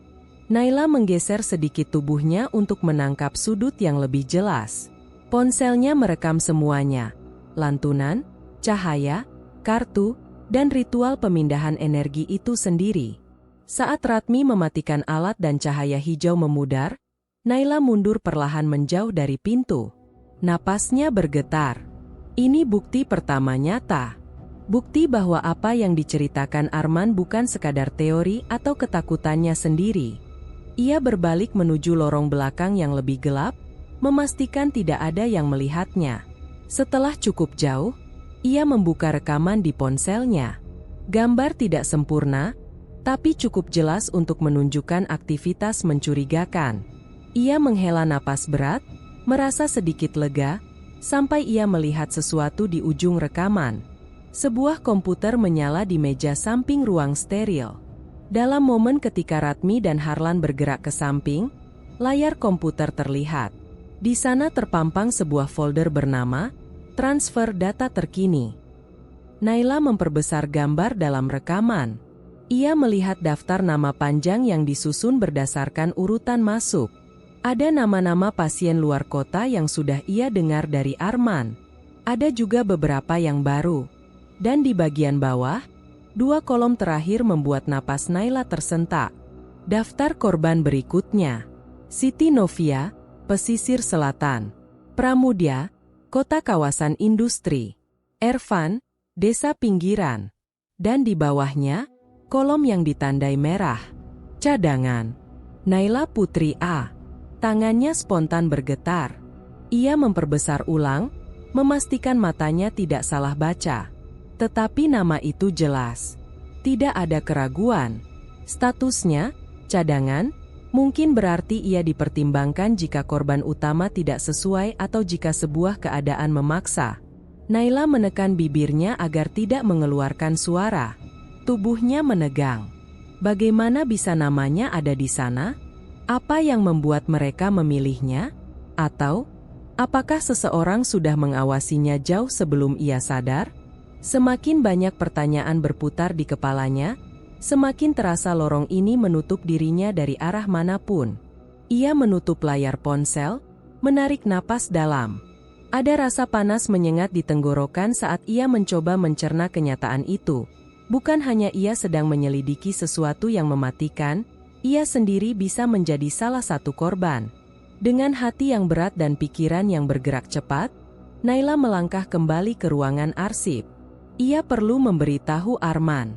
Ia perlu memahami seberapa dalam keterlibatannya. Namun lebih dari itu, ia perlu tahu apakah ada cara menghentikan semua ini, sebelum namanya tidak lagi berada di daftar cadangan, tetapi menjadi korban resmi berikutnya. Saat ia menutup pintu ruangan arsip di belakangnya, perasaan di dadanya berubah. Tak lagi sekadar takut. Kini ada amarah yang mendorongnya untuk bertahan, memerangi apapun yang tersembunyi dalam rumah sakit ini. Dan malam itu, untuk pertama kalinya sejak ia bekerja di sini, Naila sadar satu hal. Ia tidak bisa mempercayai siapapun selain dirinya sendiri. Naila menutup pintu ruang perawatan dengan napas tertahan. Bau antiseptik menusuk hidungnya, tetapi yang membuat tengkuknya merinding adalah bayangan tubuh pasien tua yang tadi mendadak berhenti bergerak. Suara monitor jantung yang berubah ritmenya masih terngiang, dan ia tahu itu bukan kebetulan. "Reni," panggil Naila, berusaha menahan getar suaranya. "Aku butuh penjelasan. Sekarang." Suster Reni berdiri membelakangi jendela yang memantulkan cahaya kuning temaram. Kantung mata gelapnya membuatnya tampak jauh lebih tua dari usianya. Seakan sudah menunggu, ia perlahan melepas masker dan menatap Naila tanpa berkedip. "Aku sudah menduga kamu akan datang setelah kejadian tadi," katanya lirih. Naila menelan ludah. "Aku lihat sendiri, pasien itu meronta seperti dicekik sesuatu yang tak terlihat. Sama seperti Pak Bram malam itu, kamu yakin mau terus berpura-pura tidak tahu apa-apa?" Wajah Reni menegang. Ada kilatan rasa bersalah, atau mungkin ketakutan, yang melintas cepat. "Aku tidak pernah bilang aku tidak tahu," jawabnya. "Aku hanya memilih diam. Karena takut." Naila menekan. Karena marah dan bingung, sekaligus ingin memastikan dirinya tidak sendirian. Reni tersenyum tipis, bukan senyum hangat, melainkan senyum seseorang yang sudah terlalu lelah membawa rahasia gelap bertahun-tahun. "Ya, takut. Tapi bukan hanya takut mati." Naila makin mendekat. "Kalau kamu benar peduli pada siapapun di tempat ini, kamu harus bicara sekarang. Semua ini sudah di luar kendali." Reni menarik kursi dan duduk perlahan, gerakannya seperti seseorang yang baru saja memikul beban besar. "Dulu aku juga pernah mencoba melawan," katanya tiba-tiba, tanpa menatap Naila. "Bahkan sebelum kamu tahu semua ini. Tapi, kamu lihat sendiri apa yang terjadi pada mereka yang mencoba." Naila langsung teringat suara-suara lirih dari gudang obat, derit ranjang kosong yang bergerak sendiri, dan pasien yang mendadak kehilangan napas di malam ketika lampu lorong padam. Ia merinding. "Kamu bilang pernah melawan. Apa yang kamu lakukan?" Reni baru menatap Naila setelah beberapa detik yang terasa panjang. "Aku memutus salah satu jalur energi mereka." "Kamu bicara tentang pesugihan itu?" desak Naila. "Yang melibatkan direktur." Reni mengangguk pelan. "Kami menyebutnya jalur aliran. Energi itu tersimpan dalam wadah khusus, dan rumah sakit ini menjadi titik kumpulnya." Naila mencoba memahami. "Wadah? Maksudmu benda? Benda, tempat, ruang, tubuh seseorang, apapun yang mampu menyimpan resonansi." Reni mengusap lengan bajunya yang penuh goresan kecil. "Di sini, wadah utamanya adalah sesuatu yang ditempatkan di area yang paling jarang diakses. Dan wadah-wadah kecil lain tersebar di bangsal tertentu." Naila mendekat, menahan napas. "Kalau wadah itu dihancurkan, energinya buyar?" jawab Reni cepat. Ikatan pesugihan melemah.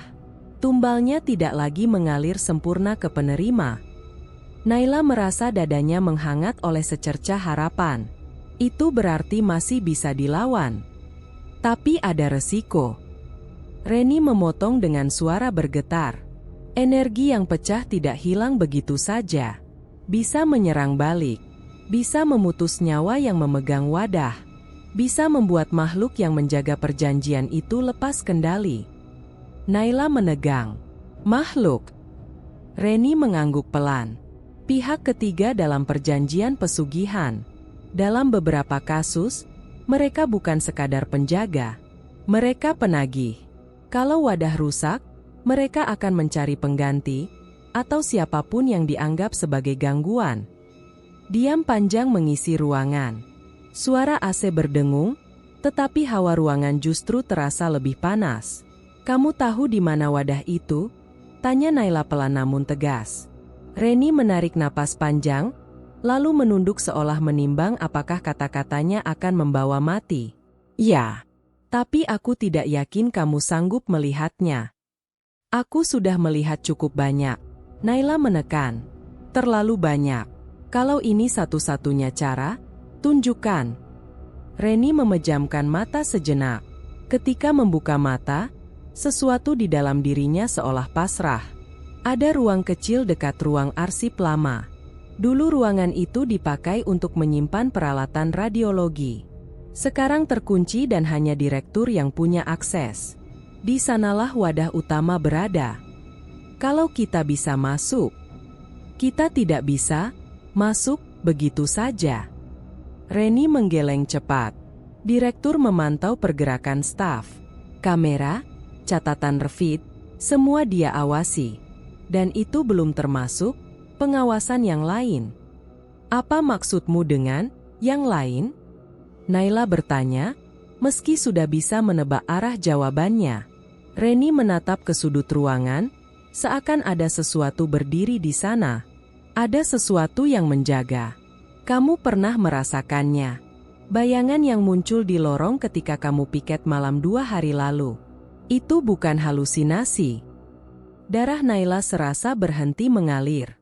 Waktu lampu lorong mati, dan langkah itu berhenti tepat di belakangku. Reni mengangguk. "Itu peringatan pertama." Naila memalingkan wajah, mencoba mengatur napas. "Kalau begitu, kenapa kamu mau membantuku sekarang?" Reni tersenyum getir. "Karena kamu berani menanyakan apa yang selama ini semua orang pura-pura tidak lihat. Dan karena aku tidak mau lagi melihat orang mati sia-sia." Naila merasakan sesuatu bergerak di dadanya, bukan ketakutan, tapi semacam tekad yang tumbuh dari akumulasi mimpi buruk yang menumpuk sejak ia masuk ke ruang yang, tak sengaja, terkunci sore itu. "Apa langkah selanjutnya?" tanya Naila. Reni berdiri perlahan. "Kita harus membuat direktur lengah. Dan kita harus melakukannya sebelum pergantian shift malam." "Kenapa harus malam?" "Karena pada jam itu, wadah menyerap paling banyak energi. Dan penjaganya paling aktif." Naila menatap Reni, mencari keraguan. "Tidak ada.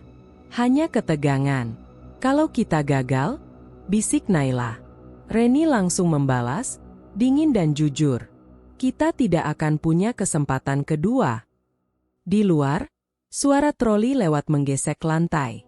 Lampu lorong berkedip satu kali, seolah ada sesuatu yang tahu mereka sedang merencanakan hal yang tak seharusnya. Naila memegang gagang pintu. Tangannya dingin, tapi tekadnya sudah tertanam. "Kalau begitu," katanya pelan, "kita mulai." Ruangan seketika terasa lebih sempit, seolah dindingnya mencondong ke arah mereka, mendengarkan.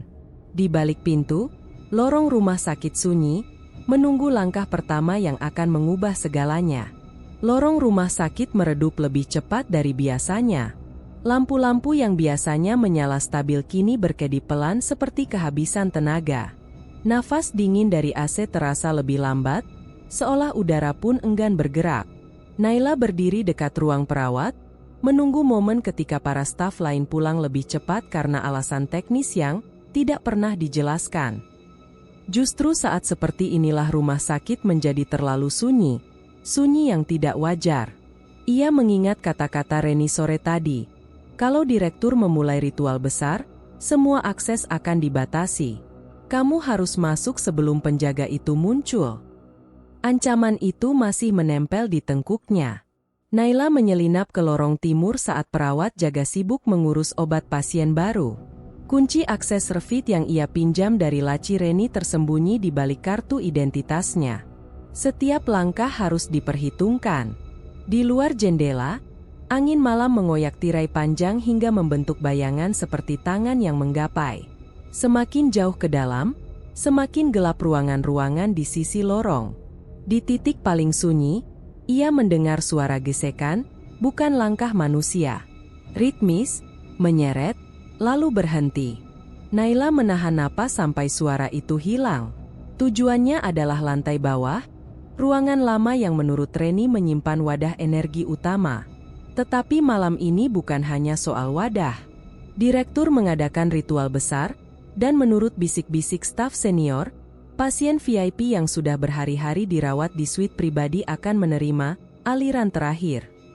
Untuk itu, tumbal harus disiapkan. Naila melihat tandanya ketika ia melewati ruang pemeriksaan darurat.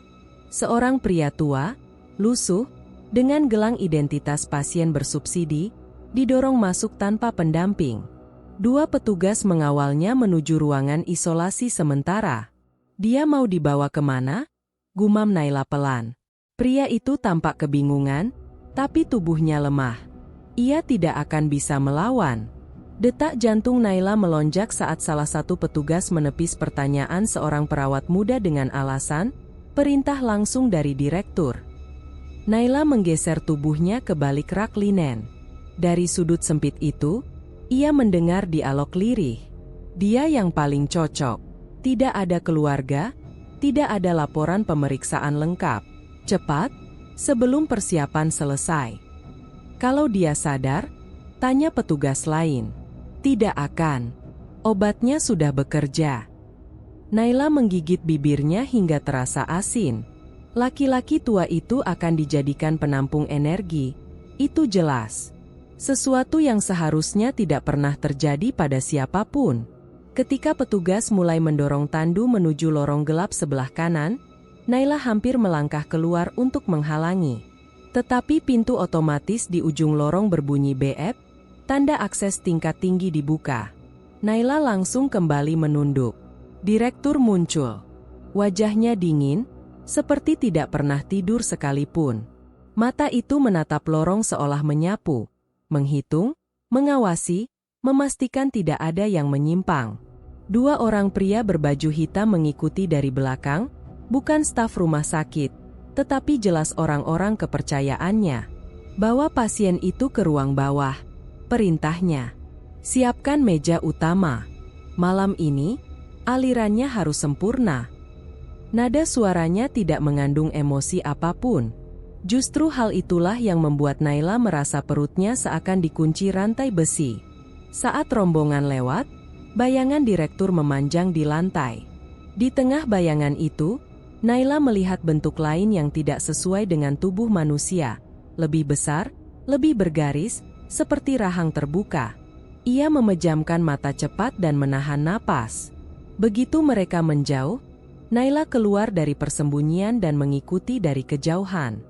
Lorong menuju lantai bawah semakin gelap, hanya disinari lampu darurat yang menyala temaram. Aroma logam dan sesuatu yang basah menggantung di udara. Saat ia melewati tikungan terakhir menuju tangga servis, sebuah suara berat terdengar dari belakang. Siapa di sana? Naila membeku. Suara itu bukan milik staf manapun yang ia kenal. Langkah besar mendekat. Ia melompat cepat ke ruangan kecil di samping tangga dan menutup pintunya perlahan. Suara derit engsel terdengar lebih keras dari yang ia harapkan. Ia menahan napas sampai dada terasa sakit. Cahaya lorong redup menembus celah pintu, dan dari situ ia melihat sepasang bayangan kaki berhenti tepat di depan ruangan. Kubilang aku melihat seseorang. Suara itu berkata lagi, cek ruangan sebelah. Naila menunduk, menekapkan tubuh ke dinding, memohon dalam hati agar langkah itu berbelok. Pintu ruangan lain dibuka. Logam beradu keras. Seseorang menggerutu. Lalu suara itu makin dekat. Nah, ruangan ini belum diperiksa. Tangan kasar menyentuh gagang pintu tempat Naila bersembunyi.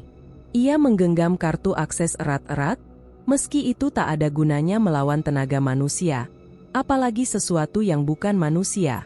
Tepat sebelum pintu bergerak, suara lain terdengar dari atas, suara alarm kecil di panel utama. Suara itu keras dan menusuk, seperti panggilan mendadak. "Ada yang manggil kita," kata pria itu. Direktur minta asistensi di ruang bawah. Langkah kaki menjauh. Perlahan, pintu kembali diam. Naila menggugurkan napas panjang yang ia tahan. Ia membuka pintu sedikit, memastikan lorong kosong. Begitu yakin tidak ada siapapun, ia bergerak lagi, kali ini lebih cepat. Tangga menuju lantai bawah hanya beberapa meter dari sana. Ketika menuruni anak tangga terakhir, suhu udara berubah. Lebih lembab, lebih gelap, dan lebih sunyi daripada ruangan manapun yang pernah ia masuki di rumah sakit ini. Dari kejauhan, ia mendengar suara seruan rendah, bukan bahasa yang ia kenal, tetapi ritmis dan berat, seperti doa kuno yang ditarik dari dasar bumi. Ritual itu sudah dimulai. Naila menggenggam kartu akses sambil menatap lorong panjang yang hanya disinari lampu merah kecil. Di ujung lorong, pintu menuju ruang bawah terbuka perlahan, seakan mengundangnya masuk. Ia tahu ia hampir tertangkap. Ia tahu langkah berikutnya bisa menjadi langkah terakhir. Tapi suara laki-laki tua yang memohon saat didorong tadi masih menggantung di telinganya. Dan dengan itu, Naila melangkah maju ke dalam gelap yang siap menelan apapun yang berani datang. Lorong bawah tanah itu terasa seperti perut bangunan tua yang menahan napas. Lampu merah di sepanjang dinding berkedip pelan, memberi cahaya yang justru membuat gelap terlihat lebih dalam. Naila bergerak mendekati pintu besar di ujung koridor. Dari baliknya, suara ritual bergema. Lantunan berat, desahan napas panjang, dan dentingan benda logam yang berulang seperti metronom kelam. Ia menahan diri untuk tidak melihat ke belakang. Rasa hampir tertangkap tadi masih memaku lehernya, tetapi ia tidak boleh berhenti. Suster Reni pernah berkata, wadah itu bukan sekadar benda. Itu akar dari semuanya. Jika akar itu diputus, seluruh sistem pesugihan akan retak. Di depan pintu baja, kartu akses yang ia genggam bergetar kecil. Saat menempelkannya pada panel, lampu sensor berubah dari merah ke hijau. Pintu terbuka perlahan, mengeluarkan hembusan udara dingin yang menusuk.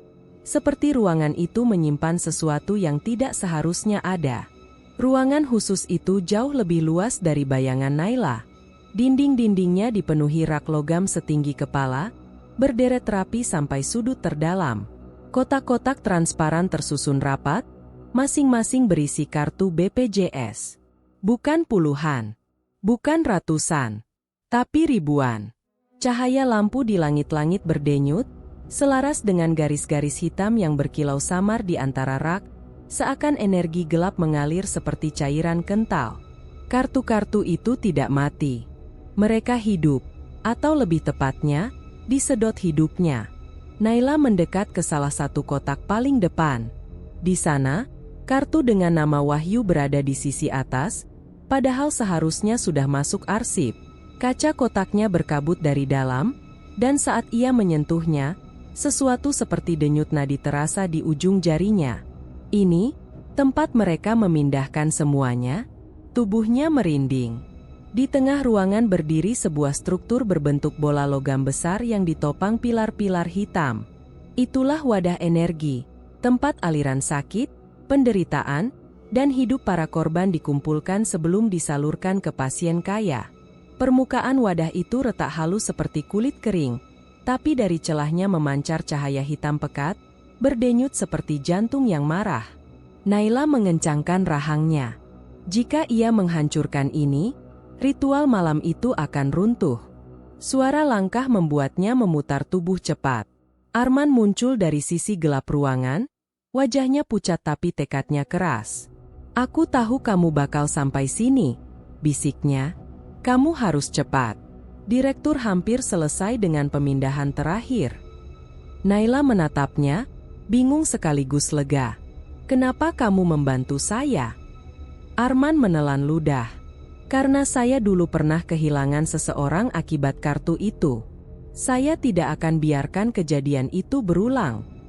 Ia menunjuk ke salah satu panel logam yang menempel di sisi wadah. "Itu titik lemahnya. Kalau bisa merusaknya, Sistemnya kolaps.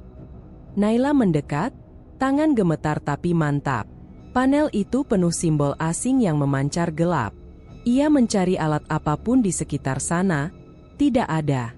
Namun di dekat rak bawah, ia menemukan tuas logam panjang, mungkin bagian dari perangkat lama. Ia mengangkatnya dan mengarahkannya ke panel. Arman berdiri di pintu, mengawasi. Cepat, sebelum. Suara lantunan ritual dari ruangan lain berubah nada, menjadi lebih rendah, lebih bergaung. Cahaya hitam dari wadah membesar seperti kabut yang mengembang, mencapai langit-langit. Naila memukul panel sekeras yang ia bisa. Krang! Retak kecil muncul. Wadah bergetar. Energi hitam melonjak dari celah-celahnya, memukul dinding dengan suara keras. Lampu-lampu padam seketika, menyisakan nyala merah redup yang memantulkan bayangan kacau. Lagi! Arman berteriak. Naila menghantam lagi. Ceraan. Retakan melebar. Suara logam mengerang panjang, seperti benda itu merasakan sakit. Tiba-tiba udara di sekitar berubah lebih berat. Energi hitam menari liar, membentuk pusaran di tengah ruangan.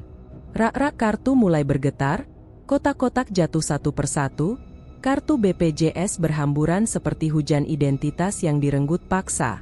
Naila, hati-hati. Arman menariknya ketika wadah mengeluarkan ledakan energi kecil. Gelombang hitam itu mengenai rak terdekat, membuatnya meleleh seolah ditembak panas ekstrim. Naila melepaskan diri dan memukul panel sekali lagi, mengabaikan tangan yang mulai kesemutan. Praak! Panel terbelah. Wadah energi mengeluarkan suara melengking seperti napas terakhir raksasa.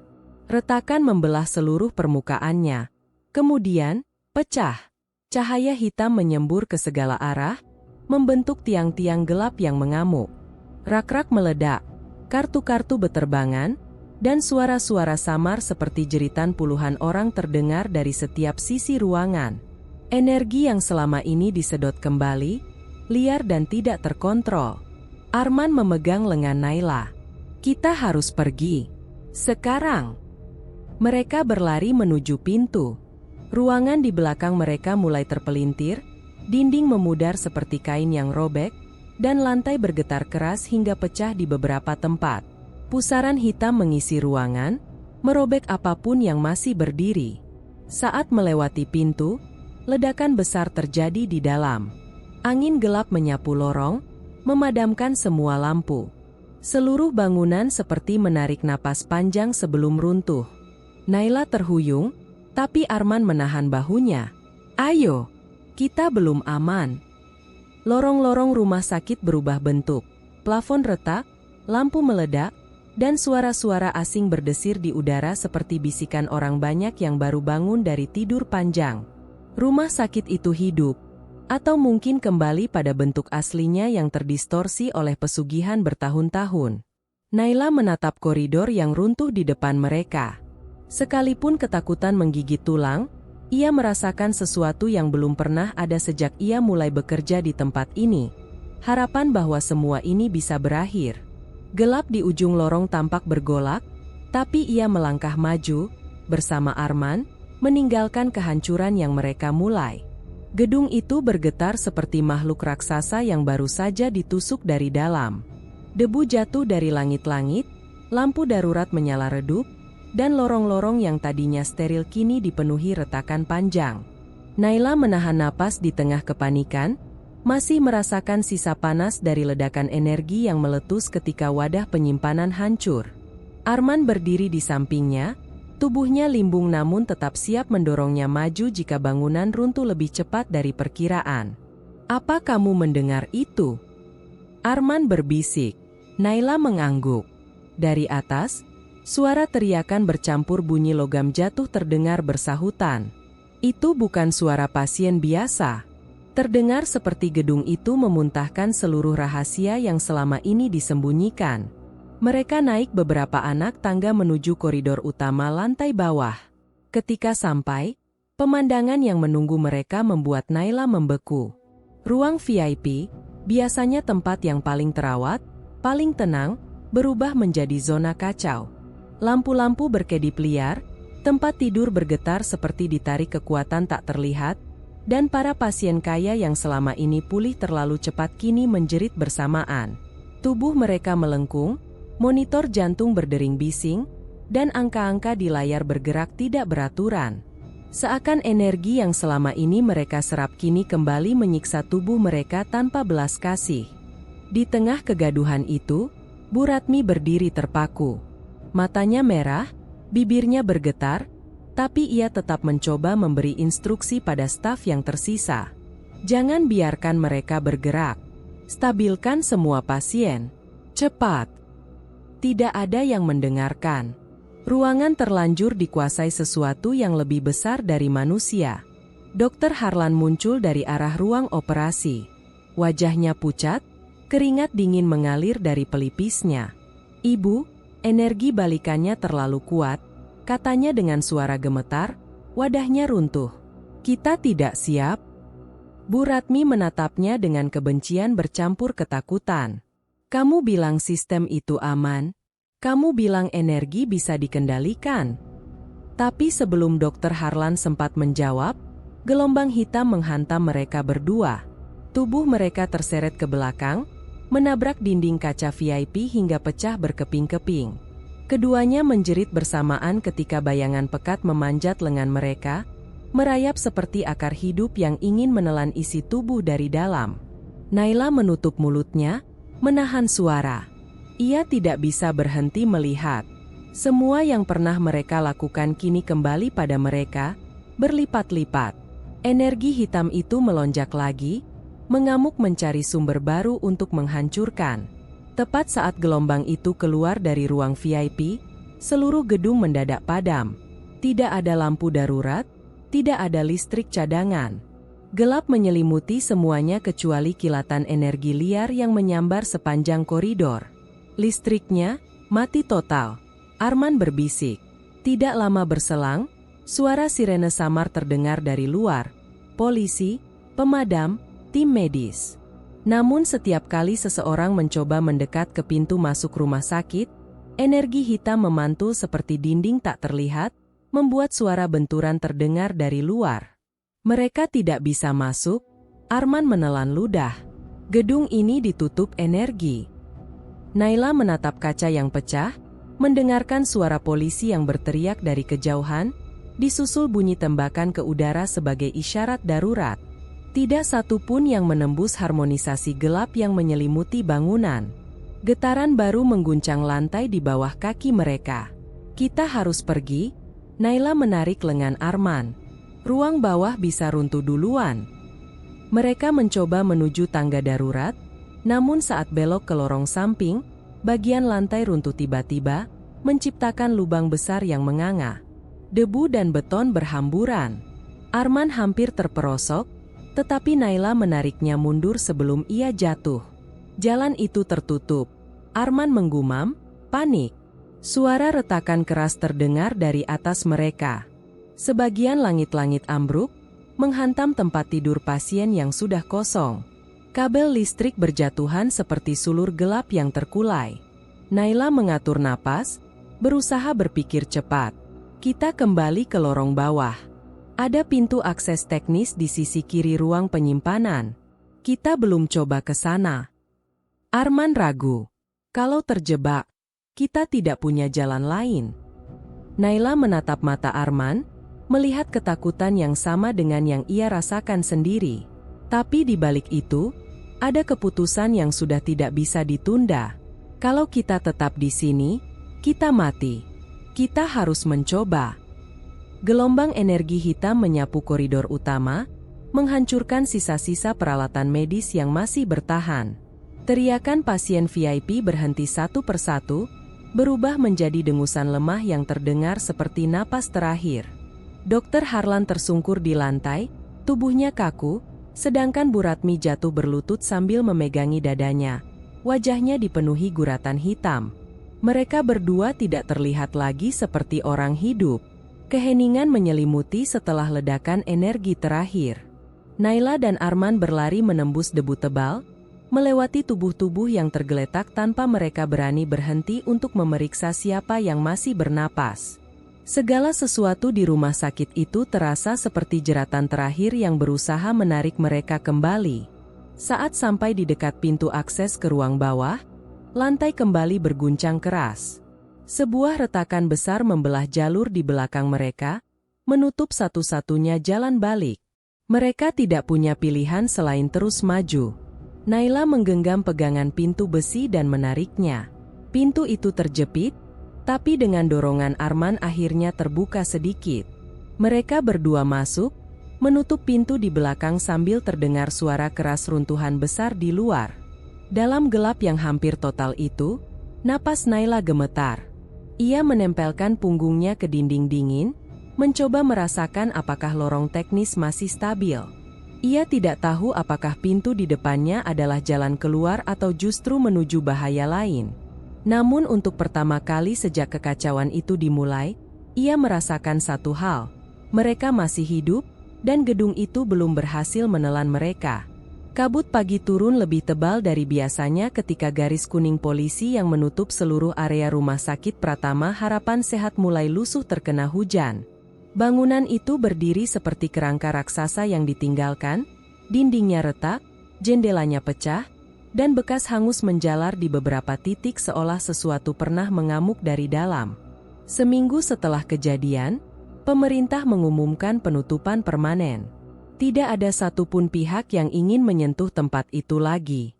Naila berdiri di kejauhan, memandangi bangunan tersebut dari balik pagar pembatas.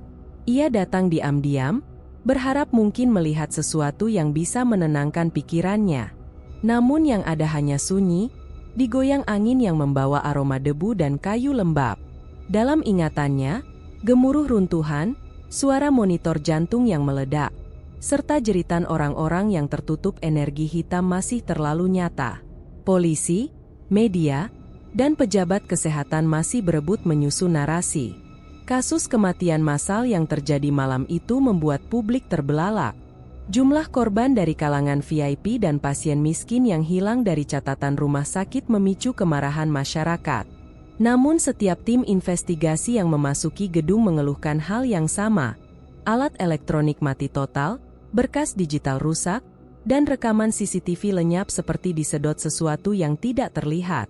Yang tersisa hanya serpihan kertas, dinding hangus, dan atmosfer dingin yang membuat siapapun ingin keluar dalam beberapa menit. Tidak ada yang bisa menjelaskan secara medis, kata salah satu penyidik beberapa hari lalu. Semua data rusak. Semua alat seolah diserang sekaligus. Pernyataan itu tersebar ke media, tapi publik tidak pernah mendapatkan jawaban yang memuaskan. Naila bukan bagian dari penyelidikan. Ia hanya saksi yang memberikan keterangan, lalu diminta istirahat. Ia menerima, meski sebenarnya tidak ada yang bisa ia sebut sebagai istirahat. Setiap malam, suara-suara samar mengusiknya, lantunan rendah dari ritual yang pernah ia lihat, atau seruan lirih yang tidak jelas apakah berasal dari tubuhnya sendiri atau dari tempat gelap di sudut pikirannya. Ia sering terbangun tengah malam, merasakan seperti seseorang berdiri di pintu kamarnya. Ketika menyalakan lampu, tidak ada siapa-siapa. Namun rasa itu tidak hilang. Seolah bagian kecil dari energi gelap yang pernah meledak di rumah sakit masih menempel pada dirinya. Arman yang dulu sempat ada di sampingnya saat mereka melarikan diri kini tidak bisa dihubungi lagi. Ponselnya mati. Rumah kontrakannya kosong. Rekan kerja pun hanya mengangkat bahu ketika Naila bertanya. Dia mungkin pulang kampung, kata salah satu staf administrasi. Tapi tidak ada yang tahu kampungnya di mana.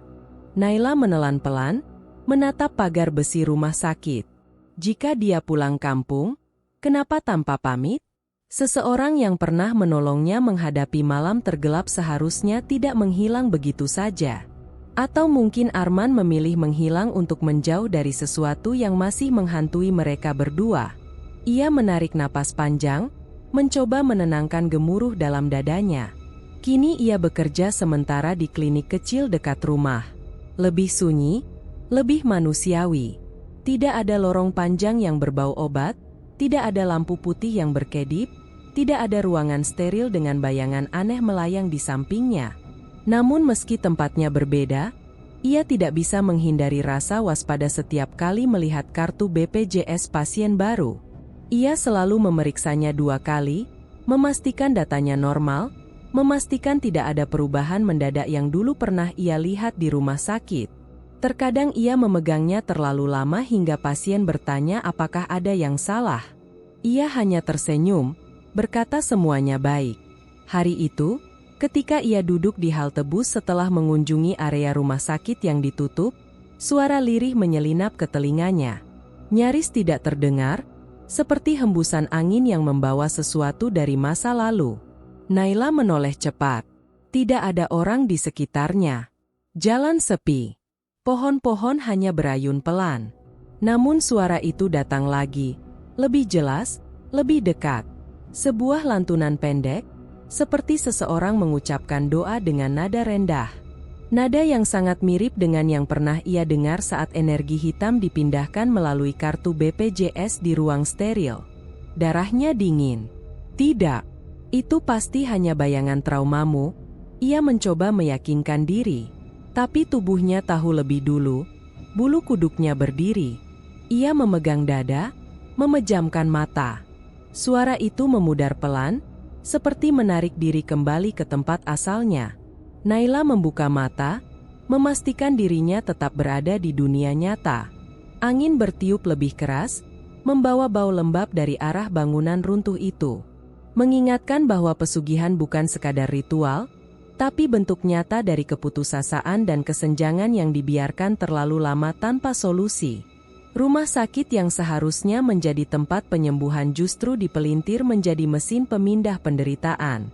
Semua demi mempertahankan fasilitas untuk mereka yang mampu membayar lebih. Naila berdiri perlahan. Ia menatap bangunan hancur itu untuk terakhir kalinya sebelum melangkah pergi.